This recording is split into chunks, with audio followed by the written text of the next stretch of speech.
Welcome back to California Cooking. Fall is in the air, so I have a few recipes to get you excited for the season. Okay, let's start with the coziest beef stew, perfect for a chilly fall day. It's a one-pot meal with simple ingredients, but flavors really come together when you cook it low and slow.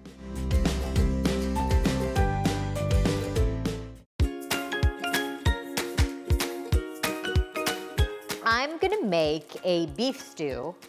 One of those kind of crock pot meals, you could do crock pot. I'm gonna do it in a Dutch oven and stick it in the oven. But something you could honestly put in the crock pot before you head out for work or on a Sunday when you've got the time. So basically it's just the classic stuff that goes in a beef stew, nothing crazy. We've got our beef chunks here, carrots, parsnip, onion, mushrooms, beef stock. And that's about it, pretty simple. And then I'm gonna serve it over whipped sweet potatoes. So we've got our beef. Basically, when you go to the store, I just looked for, stew beef, and it was already pre-cut and ready to go. And again, this meat not tender unless you cook it for a long time. So that is the plan. We've got salt and pepper.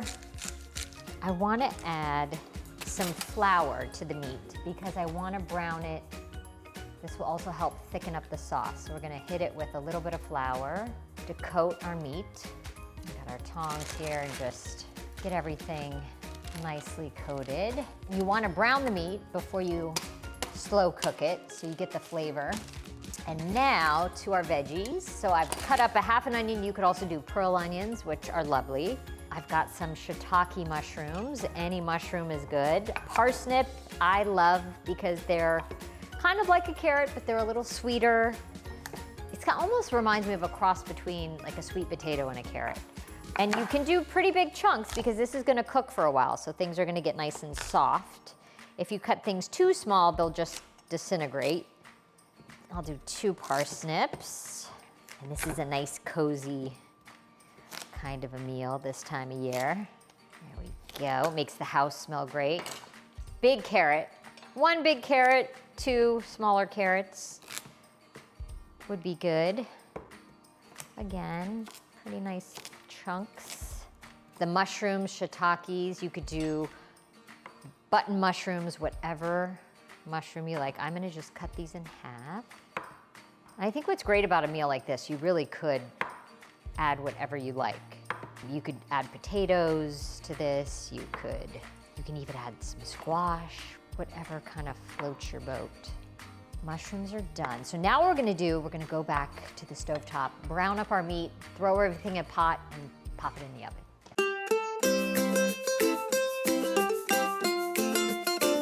In my Dutch oven, I have some butter, 2 tablespoons maybe, and some olive oil. And then to that, our meat in a single layer that has salt, pepper, and flour. And we wanna get the meat nice and browned. You don't need to cook it through, you just wanna get it, those brown bits, as they say, because that is where the flavor is. And you might have to do this in a couple of batches, because if you pile it all in there, it will steam and not brown. We don't want that. Okay, here you go. You wanna get the brown edges on our meat and you flip it and get the same on the other side. Okay, so we'll pull those out and we'll do our second round. Our sweet potato mash. I have been roasting some sweet potatoes in the oven, nothing on them, just naked, no salt, no seasoning, no oil. Pretty hot oven. And then I'll show you what I'm gonna do with those. All of our meat comes out. And then a little more butter. To that, I'm gonna just put our onions, get a nice little brown on those. Some salt, and get all those little bits off the bottom. And then to our onions, a couple of cloves of garlic. And really you could add as much or as little as you like. Some tomato paste, just a little bit, a tablespoon. Stir that up. Now that's good, so let's turn the heat off. Veggies going in. Get a nice pinch of salt on those veggies. a bay leaf, couple of sprigs of thyme, beef stock. You could also do some red wine. I'm just gonna do beef stock today. At least enough to cover most of it. And then our meat goes back in. Give it a stir, get everything all mixed together. Time to put it in the oven, 325, 2 to 3 hours. I think you could check it at 2, see how tender the meat is, how tender the veggies are. If you want to just keep it in there a little bit longer, it won't hurt. Time to make some mashed sweet potatoes, and all I did, roast them in the oven for about an hour at a pretty high temperature, and you just slit them open and they basically come apart. Look at that, and you can just take all the flesh out. And you could serve it just like this, but I'm gonna add some butter and some milk and make them a little bit more luscious. I mean, look, it almost comes out in one whole piece. Now I have a cup of warm milk, or half and half. Put it in the microwave with a big tablespoon or 2 of butter. And then you're just gonna wanna mix these. Sweet potatoes, done. That is it. How easy was that? Here's your stew. I checked on it a couple of times. Let's see, it smells so good. And what I did when I took it out, the sauce was really thin, so I added a tablespoon or 2 of cornstarch, and I'll show you how I did it. Basically, take a coffee mug, you get some juice out, a little bit of cornstarch, and you play with it. You start with a tablespoon, you mix it around, see how it looks, until you get that consistency you'd like. You want it thick enough where it's kind of like a gravy, so basically, I've got the cornstarch mixed in so you don't get lumps. And then you stir it around and it thickens that sauce. This is also where you could add a little bit more salt, pepper. Last thing I want to do is add frozen peas. No need to cook them. They will thaw out from the hot liquid. And now I'll show you how I would serve it up. Got our mashed sweet potatoes, shallow bowl, a bed of our whipped sweet potatoes. And I love the colors of the stew with the sweet potato. And then a nice helping of our beef stew. It's so hearty, it's so cozy and comforting. You get your veggies, and there you go.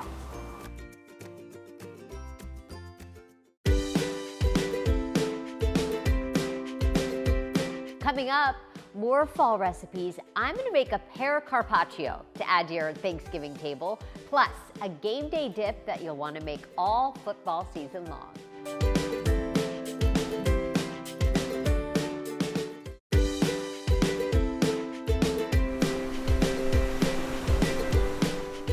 I always like to add at least one new dish to my Thanksgiving table. This year, it's a pear carpaccio. Sounds fancy, but it's really easy to make.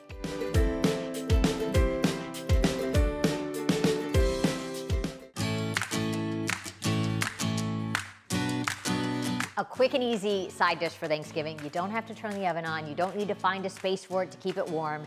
It's easy, it's fresh, and I think it's different. It's a pear carpaccio. And you always think of carpaccio as like thinly sliced meat. So this is really thinly sliced pear with some blue cheese, some walnuts, almost like a salad, but a little bit prettier when it comes to presentation. So the first thing you need, any pear, but you want a firm pear. You don't want a pear that's too soft, because here is why. You're going to, and I have a mandolin here which slices things really thin. You could do this, you could do a food processor to get thin slices, even a knife, but this will give you uniform. So I cut the ends off, and then it's a little tricky. I always use the guard because I get so nervous, but you want to get pretty nice, thin slices of pear. And because it's a firm pear, you can get these pretty slices. If it was ripe, you'd just have a juicy mess on your hands.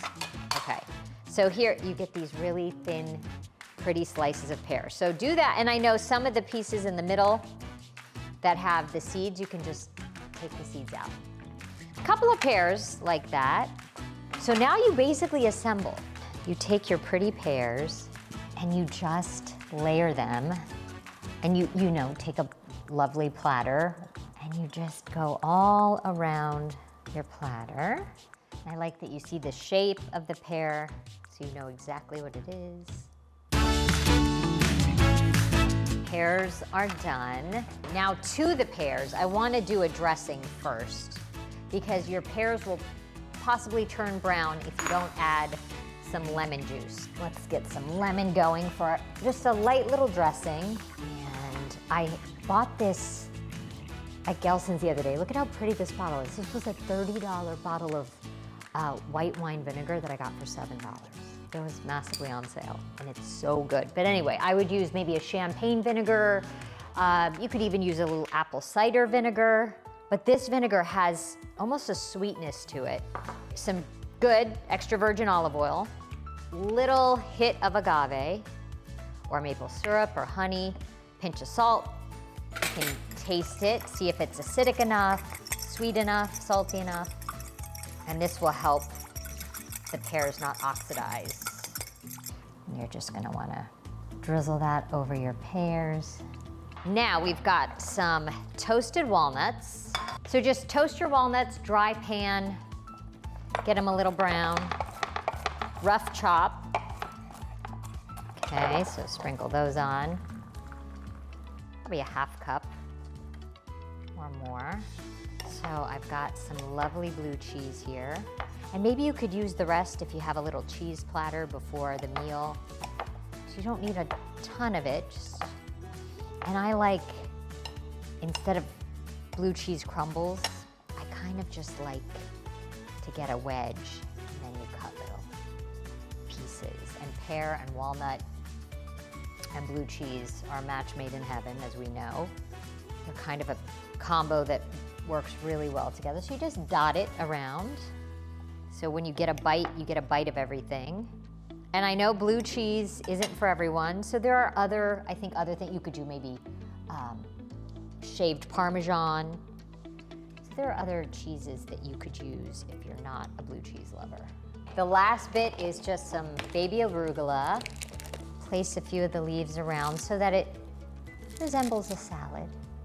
You want to hit it with some more olive oil, another squeeze of lemon, and one more sprinkle of salt, some cracked black pepper, and you've got a lovely little salad course for Thanksgiving.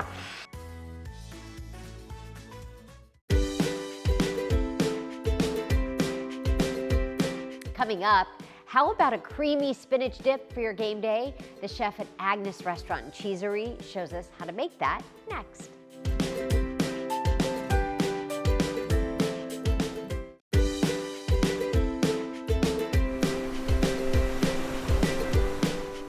If you need to put together a charcuterie board or shop for a good wine, maybe just enjoy a comforting meal, you gotta check out Agnes in Pasadena.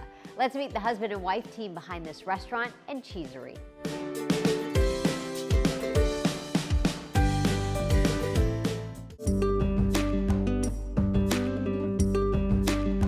Hi, my name is Vanessa. And I'm Thomas, and we're the owners of Agnes Restaurant and Cheesery. Agnes came about because of Vanessa's connections being from LA. And so we got the opportunity to walk through this space, and we had a friend that approached us, wanted to do a restaurant, and we said no. It was too big. It was such a huge opportunity that we just didn't feel ready for. But we saw the space, we told him the concept that we were thinking about, which is a cheese shop inside of a restaurant. And he said, okay, let's do it. Let's find a different place. But we kept comparing it back to the brick walls. There's no skylights, there's no patio, the trusses are so beautiful. And we figured if this is something that we were gonna do, that we were gonna be ready for it. We're gonna make ourselves ready for it, and we were gonna make the space work. We looked at 12 other locations and we never felt the same feeling that we had here. When we met as chefs in the kitchen, we both had the desire and ambitions to open up our own establishments. We set goals for ourselves. Vanessa wanted to open up or be an executive by 35, and I said 30, and we signed our operating agreement and the lease for this building when I was 29 and she was 34. We met cooking in a restaurant in San Francisco. I started maybe a couple months after he had been working there. I had moved up to the Bay Area a year before Vanessa did. I was working at a restaurant called Flour and Water. It was an Italian-centric, pasta-centric restaurant, and Vanessa took a job there after she had traveled the world. She landed in San Francisco. And he trained me on the station that he had been working on. I was getting ready to leave town and I was going to take a sabbatical, and trained her for about a week, and she took over the station. And while I was gone, she let me know that when I would be returning, that she would be my boss. We had hit it off before I left, and when I got back, we were dating kind of secretly. We would meet for breakfast and then take different routes to work. She would drop me off a block away. And so finally the word got out, and it was really fun to grow our relationship. I went on to open some other restaurants for that company, and she stayed there. And then we got ready to leave for our trip. And on that trip is when Vanessa decided to be a cheesemonger, and we continued to fall in love. We started to talk about what the next step was going to be for, I guess, our careers and our lives together.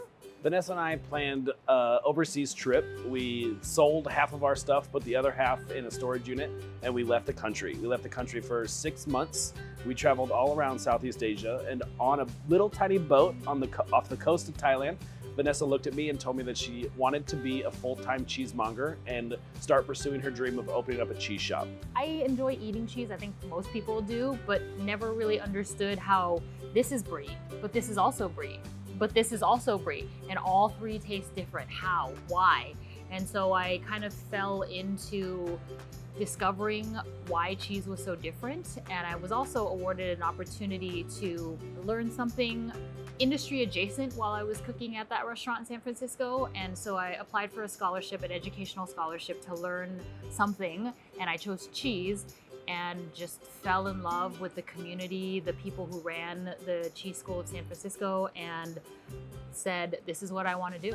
Agnes is a culmination of both of Vanessa's and I's culinary experiences. We have about 20 years apiece in the restaurant industry. And so what we wanted to do was build a restaurant and kind of an outlet that melded both of our passions and careers together. The cheese shop is a true cheese shop, so cheese is the forefront. It's a cut-to-order cheese shop that I get to connect with the guests who want to find something that they may not know that they like, or discover something new, and all the accompaniments that go with cheese, entertaining, eating together, picnicking, things like that. With the cheese shop as the forefront, we always start there. We start with the cheese from the dish. If there is cheese in as an ingredient in the dish, we always want that to be the focal point. Welcome to Behind the Scenes at Agnes. Today I'm going to walk you through how we make our melted leek and spinach dip. This is a super versatile dish. This would be great for any big game, any holiday, birthdays, just a little snack after work. It's pretty quick and easy. You need a lot of cheese for this one. A little bit of cooking oil, and then we're gonna start with our alliums. Allium is any onions, leeks, garlic. Want to get a good saute on that. It's gonna get really aromatic. Add a little bit of salt. We want to cook our onions and our leeks first, and then we're going to put in our garlic. You don't want to cook garlic too high or too fast. That will scorch, that will burn for sure. So we're getting a nice color there, a little aromatic, smell it. So we're going to go in with our garlic, and then we're going to also go in with our spinach. So deglazing, a little bit of white wine, and then that's really going to pick up that fond off the bottom of the pan. It's going to take the caramelization off, and then it's gonna glaze that. It's also gonna add acidity as well. It's gonna get a term we call al sec, which means dry. So here we have Parmigiano Reggiano. Here we have Briar Rose Fromage Blanc, one of our favorite creameries up in Oregon, and then our raclette. It's a good time to switch to a spatula. That'll help you melt the cheese. Add a little bit more dairy, a Little bit of Dijonnaise for that tang as well. Once it's pretty much melted, we're gonna be ready to transfer into our pan. We have a little bit more raclette for the top, nice and funky. So the dip is fully cooked. All we're really doing is melting the cheese. So we're gonna go into the oven, and that's gonna be in there for about 10 minutes. A lot of people always ask us, what are your favorite things on the menu right now? These are them. My favorite right now is the lamb meatballs. Anderson Ranches, we do a honey glaze that is honey from my brother's farm. So those are glazed in that honey. And then on a mohamara, which is like a romesco, but with walnuts and a little bit spicier. And then a caponata. We have 3 cheese board here, a variety of milk types, textures, and countries of origin. So we have a brie from France, a sheep's milk from Wisconsin, and then a goat's milk from Spain. We serve it with seasonal preserve, dried fruit, and corn nuts. This is our #1 brunch dish, the braised bacon Benny. This is the Pachamama pork belly that we glaze in a maple and brandy sauce. And then we have poached eggs, a hollandaise with Old Bay, chopped chives, all on our cheddar bacon biscuit. Chicken piccata, like a New Jersey Italian style dish. We have a crispy fried chicken, broccolini, and a piccata sauce with brown butter, capers, and lemon. And here, of course, we have our raclette melted leek and spinach dip and our crispy wonton chips, which is a great starter, but it really rounds out the meal. So thank you so much for joining us at Agnes Restaurant and Cheesery. For all the recipes featured in today's episode, you can follow us on Instagram at KTLA California Cooking. That does it for us. Thank you guys for joining. We'll see you next time.